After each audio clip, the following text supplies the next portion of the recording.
សួស្តីបងប្អូនជាទីរាប់អានថ្ងៃនេះខ្ញុំដើរព្រៃមករកថ្នាំបាទសម្រាប់ទុកព្យាបាលបងប្អូនមិនថាជំងឺបងប្អូនធ្ងន់ស្រាលអីទេបងប្អូនគឺខាងយើងមានប្រភេទថ្នាំមួយចំនួនដែលយើងមានចំណេះជំនាញគ្រប់គ្រាន់ក្នុងការព្យាបាលបងប្អូនឲ្យជាសះស្បើយពីជំងឺរបស់បងប្អូនបានអញ្ចឹងណាបងប្អូនហ្នឹងហើយដោយឡែកតកតងទៅនឹងការផលិតផ្សំរុក្ខជាតិជាគោលការណ៍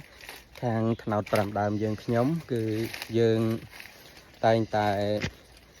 ប្រមូលរុក្ខជាតិដោយខ្លួនឯងដើម្បីឲ្យសមស្របទៅតាមលក្ខណៈរូបរាងនៃដើមឈើនីមួយៗផ្នែកកម្រិតនៃការប្រើប្រាស់នីមួយឲ្យត្រឹមត្រូវទៅតាមក្បួនវេជ្ជសាស្ត្របុរាណខ្មែរដូច្នេះហើយពេលខ្លះគឺទាមទារយើងស្វែងរកដោយខ្លួនឯងខ្ញុំឧទាហរណ៍មួយយ៉ាងងាយបងប្អូនណាដូចជាស្រូវមុននឹងយើងច្រូតយើងត្រូវបន្ទាប់ពីស្រូវដាក់គ្រាប់ហើយយើងត្រូវរង់ចាំពេលដែលស្រូវនឹងទុំល្អបានយើងច្រូតអញ្ចឹងបានគ្រាប់នៅក្នុងសបកស្រូវហ្នឹងវាគ្រប់អាយុកាលរបស់វាដែលយើងប្រមូលផលមកវាបានត្រឹមត្រូវតាមលក្ខណៈបច្ចេកទេសយ៉ាងណាមិញតកតងនឹងរុក្ខជាតិថ្នាំក៏ដូចគ្នាដែរយើងត្រូវតែស្វែងរកវាឲ្យត្រូវតាមអាយុរបស់ដើម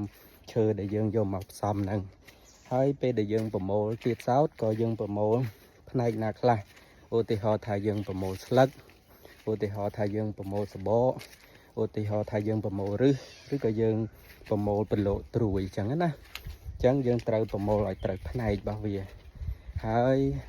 ពេលព្រឹកពេលថ្ងៃពេលល្ងាចពេលវេលានៃការប្រមូលពីព្រោះជាអេកូឡូស៊ីជាការវិវត្តនៃរុក្ខជាតិនៅពេលដែលវាចាប់ផ្ដើមស្រូបយកពន្លឺព្រះអាទិត្យជាទូទៅការប្រមូលរុក្ខជាតិឱសថគេច្រើនតែប្រមូល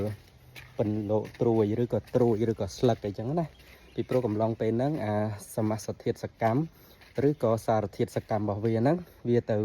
ស្រូបយកនៅអាសារធាតុចិញ្ចឹមហ្នឹងដូច្នោះហើយបានជាយើងត្រូវយកវានៅចំកន្លែងស្លឹកដែលវាកំពុងតែស្រូបយកនឹង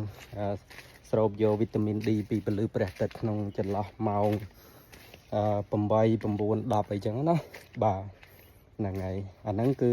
គឺយើងប្រកាន់ភ្ជាប់របៀបហ្នឹងទៅវាយកមកផលិតជាឱសថហ្នឹងបានល្អបើសិនជាយើងអត់ប្រកាន់ភ្ជាប់រឿងអស់ទាំងហ្នឹងតិចតួចហ្នឹងទេវាអាចធ្វើឲ្យការប្រែប្រួលគុណភាពរបស់ឱសថរបស់យើងមានបញ្ហាអញ្ចឹងណាបងប្អូនហ្នឹងហើយមុននឹងទៅដល់នោះខ្ញុំបង្ហាញតិចនេះជាកន្លែងអាងស្តុកទឹកពីសម័យខ្មែរក្រហមពួកគេស្តុកដើម្បីទុកប្រើប្រាស់នៅរដូវនៅរដូវដែលអត់សូវមានទឹកបាទហើយនោះដុំថ្មនេះបាទថ្មស្អាតណាបងប្អូននៅទីហ្នឹងបាទដើរទៅអត់ធ្វើអីទេកែអ្នកស្រុកហ្នឹងហើយបងប្អូនអញ្ចឹងអរគុណបងប្អូនដែលតាមដានវីដេអូរបស់ខ្ញុំកន្លងមកហើយសង្ឃឹមថាបងប្អូននឹងកាន់តែយល់ច្បាស់លាស់ពីថ្នាំដែរជាមួយខាងខ្ញុំអញ្ចឹងបាទជម្រាបលា